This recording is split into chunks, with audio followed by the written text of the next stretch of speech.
aujourd'hui pour un nouveau concept. Non, j'avais déjà fait, mais je vais changer en gros.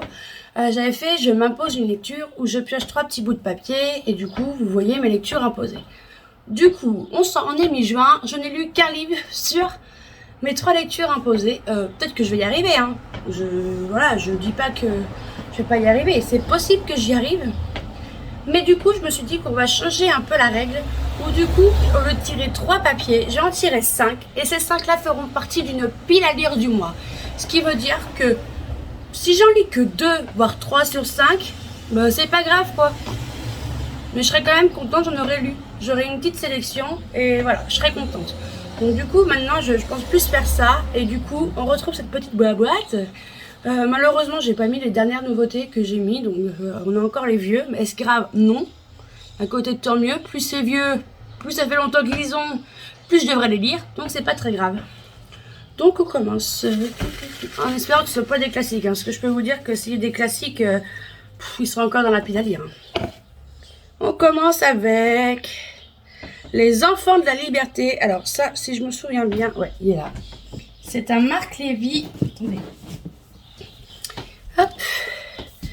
Ça, c'est une chance d'être lu, c'est un poche tout petit. Les Marc Lévy, ça se lit facilement. Donc Les Enfants de la Liberté de Marc Lévy, publié chez Pocket. Et du coup, il y a écrit « Étranger, ton nom est comme une des plus belles promesses du monde. Dis-leur, Jeannot, dis-leur de raconter tout cela de ma part, avec leurs mots à eux, ceux de leur époque. Les miens ne sont faits que des actions de mon pays, du sang que j'ai dans la bouche et sur les mains. » Alors, je ne peux pas vous faire un plus long résumé. Donc voilà, à voir. Ok, en voilà un. Après j'espère... Oh, j'ai fait tomber un papier. Je reviens. Hop. Hop. On recommence. Oh bah je fais tomber des papiers. On va en prendre un sur les deux. Ici c'est Le dilemme de Jessie Jefferson. Hop, c'est celui-là. Alors, Le dilemme de Jessie Jefferson de Page Toon. Pareil, je l'ai acheté à Nos, celui-là. C'est publié dans l'édition Prisma. J'adore, il y a des petites paillettes là, je sais pas si vous verrez. Alors, si la qualité a changé, je filme avec mon nouveau téléphone. Je suis trop contente, voilà. Et du coup, ici, pas facile d'être la fille cachée d'une rockstar. À Los Angeles, chez son père, le rock... Attendez. La rockstar Johnny Jefferson, Jessie, a passé un été de rêve entre virée en hélicoptère et soirée people avec Jack, ce jeune guitariste au charme rebelle. Désormais, il est temps pour l'adolescence de retourner en Angleterre auprès de son beau-père et de reprendre le lycée où l'attend l'irrésistible Tom.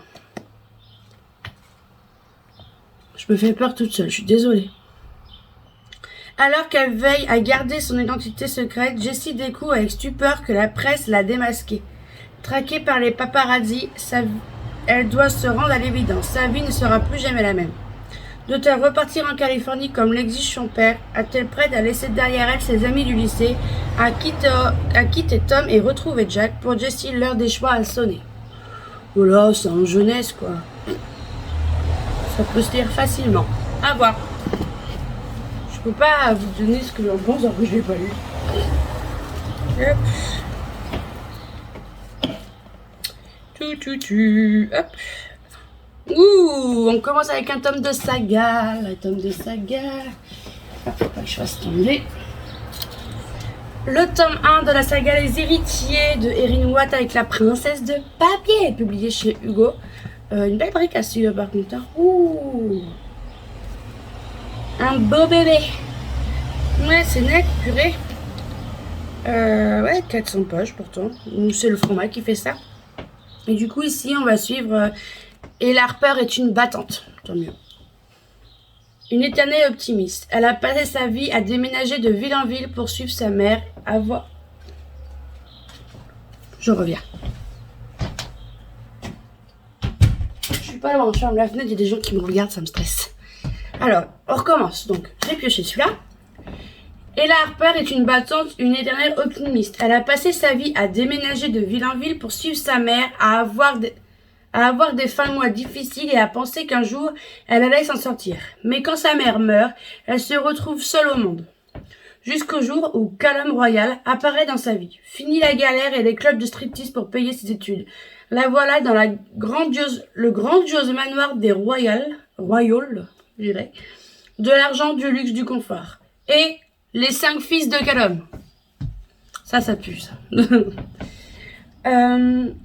Tous la détestent, tous sont désespérément attirants.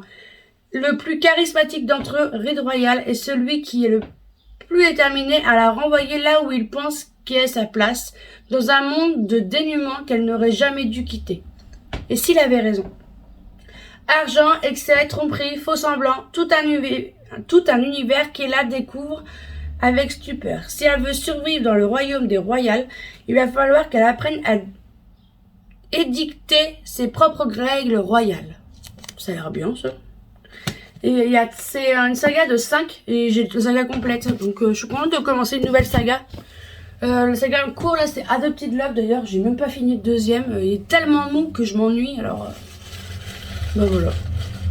Quand je m'ennuie ça le fait pas avec moi. Attendez, j'ai peur de faire tomber des papiers. Range. On est au 4e. Un tout petit. The Silence Water. Alors lui, vous pouvez être sûr qu'il va être lu. Ouais, c'est le tome 3 de la saga The Element de Brittany cette chérie. Ouh, trop bien. Ouh, de Hugo. J'adore les Hugo, moi, je pourrais en lire. Mais ici, ouais, c'est un drame psychologique. Tout ce qu'on aime. Écrit, notre vie est faite de moments. Certains sont terriblement douloureux et chargés de chagrin d'hier. D'autres sont merveilleusement optimistes et gros des promesses de demain. J'ai connu beaucoup de ces moments dans ma vie, des moments qui m'ont changé, des moments de défi, des moments qui m'ont effrayé, qui m'ont submergé. En tout cas, au cours des moments les plus importants, des plus déchirants, aux plus incroyables, il était toujours là. J'avais 8 ans quand j'ai perdu ma voix. Une partie de moi m'a été volée et la seule personne qui pouvait vraiment entendre mon silence était Brooke Griffin. Il était la lumière de mes jours sombres. La promesse du lendemain jusqu'à ce que la tragédie le rattrape. Une tragédie qui a fini par le noyer dans un océan de souvenirs. C'est l'histoire d'un garçon et d'une fille qui s'aimaient l'un à l'autre mais qui ne s'aimaient pas eux-mêmes.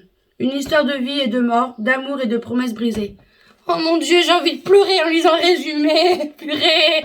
Ah, Brittany, cette chérie, je vous jure, elle a un don. Même en lisant le résumé, vous avez envie de chialer. C'est dingue. Et ouais, lui, c'est sûr, j'adore le Brittany, cette chérie. J'ai pas eu le deuxième. On va dire, j'ai pioché le premier, j'ai pioché le 3, hein, pas ma faute.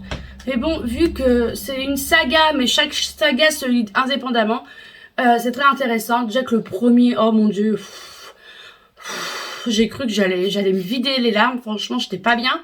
Alors, celui-là, ah, j'ai envie de pleurer. Hein. Allez, suivant. Et dernier. Parce que là, on pioche le 5e.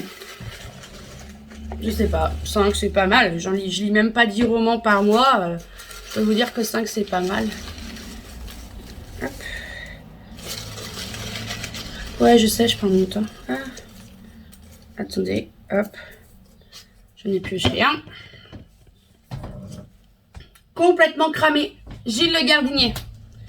Je peux vous dire que ça, j'adore ses couvertures à cet auteur. C'est Gilles Le Gardinier. Et j'adore ses couvertures parce que sur ses couvertures, c'est des petits chats. Et celui-là, il me tentait bien aussi. Et si je me souviens bien, ouais, c'est ça. Bon, alors. Lassé de tout, Andrew Blake quitte l'Angleterre et se fait embaucher comme majordome en France au domaine de Beauvilliers. Confronté à de surprenantes personnalités, sa patronne, Odile, la cuisinière, Manon ou encore Philippe, le régisseur, lui qui croyait en avoir fini avec l'existence, va être obligé de tout recommencer. Voilà, c'est un changement de vie, ça a l'air vraiment bien. Et Gilles Le Gardinier, j'avais lu Et soudain tout change, c'est ça ?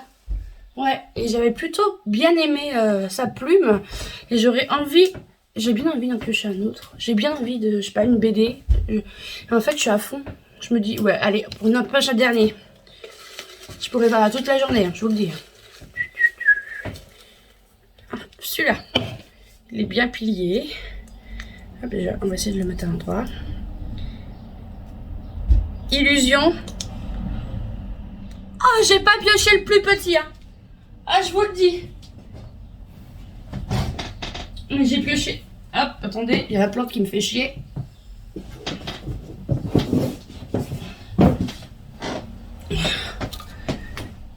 C'est un livre que j'ai trouvé à Emmaüs à 1 €, d'accord. C'est, comment vous dire, c'est une édition limitée. Bon, le taux, regardez pas le dos. Si vous êtes sensible à propos de ça, regardez pas, vous allez mourir. Vous allez pas être bien pendant toute la journée. Mais j'ai trouvé le Maître des illusions de Donatarte, publié chez Pocket en édition limitée. Comment vous dire que le dos, bah voilà, il a pris cher, hein, il est pas droit du tout. Je pense que si, voilà. Mais il est énorme, hein, c'est un beau bébé, hein. Donc du coup, ouais, ça m'ennuie un peu de l'avoir pioché. Par contre, je peux pas vous dire de quoi ça parle. Parce qu'il n'y a clairement pas de résumé. Je vais vous lire les phrases qu'il y a derrière. Il y a écrit « Les choses terribles et sanglantes sont parfois les plus belles ». Voilà. Bon, vu que j'ai pioché celui-là, je me dis que j'en pioche un autre parce que celui-là, ça va être dur.